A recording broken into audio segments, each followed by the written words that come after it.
If you're a heat and air conditioning technician, is it really possible for you to make 6 figures a year fixing equipment and selling systems? This is a super important question. I'm Scott Sylvan Bell, coming to you live from Sacramento, California on a perfect day to talk about sales and a perfect day to talk about you. So if you're checking out this video, you want to know, hey, can I make 6 figures a year being a heating air conditioning technician? And the answer is yes, but there's a couple of nuances that you need to know and a couple of things that are super importante, okay? So first and foremost, we live in a digital age, and you can look up anybody and everybody and find out all sorts of information about them, what they've done, where they're going, you name it, you can find it. So just first and foremost, remember to do the right thing. Now that we got that out of the way. So for you to make 6 figures a year, you're gonna have to do some 4-letter words, and that means work. Work. And so first and foremost, you've got to get really good at diagnosing equipment. You got to get good at fixing what is there. Now, I see technicians go out and they want to make the money, which, okay, I get it, right? Cool.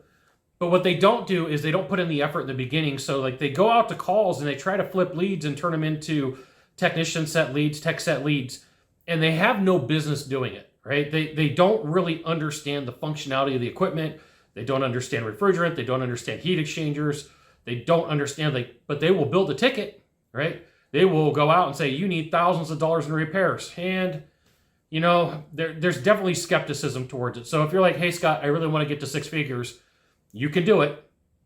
It can happen, but it's not going to be like an overnight sensation for 99.99% of the people. What it takes is you getting really good, starting at maintenances, right? Working your way up. I'm a maintenance tech. I'm figuring out how things operate. I'm figuring out how the equipment works.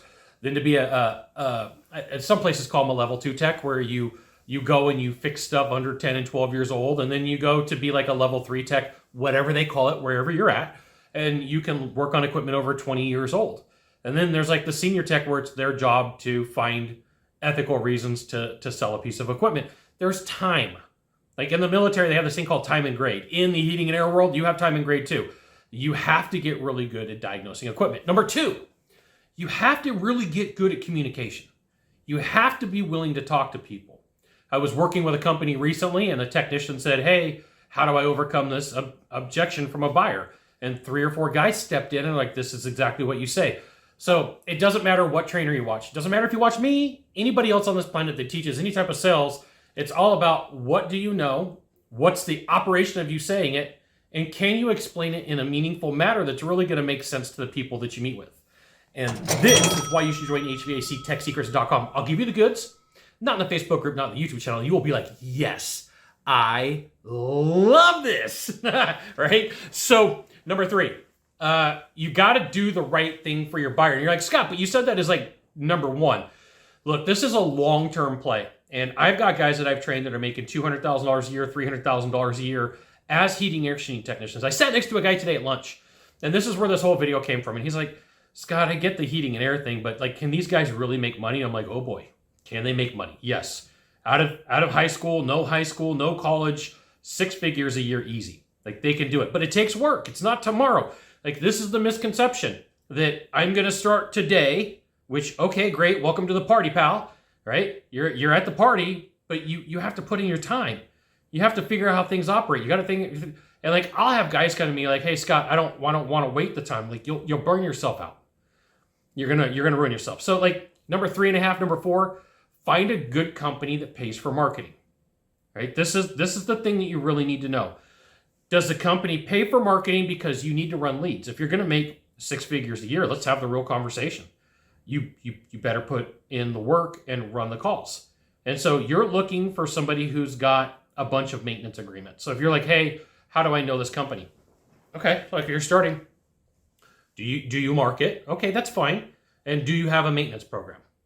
And if they do market and they do have a maintenance program, great. And if you're starting with a smaller company, there's nothing wrong with that. There's a lot of really good small operators out there. There's some really sucky big operators out there, conversely. So like you have to know, do they operate? And then number 5, super, super importante, do they offer ongoing training? Right? And you're going to have to put in the work. I started from the very beginning, said 4-letter words. You have to put in the work. You got to put in the work. You got to put in the effort, because here's the thing. If you're going to be dedicated to a craft, to a skill, to a talent, to a capability, you got to put in the work. Can you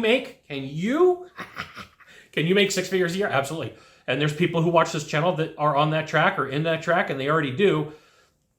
Just want to let you know that I appreciate you. Got 1 of 3 things to do from here. Just 1 of 3. Find the subscribe button. Click on it. Every time I send out a video, you'll get an update. 2, hit follow. 3, share this video with a friend. They'll love you. I'll love you. I got my Ren Spooner, if you were wondering. My Ren Spooner Grateful Dead. Got the terrapins going, right? Got the dancing bears. Perfect day. We'll see you soon.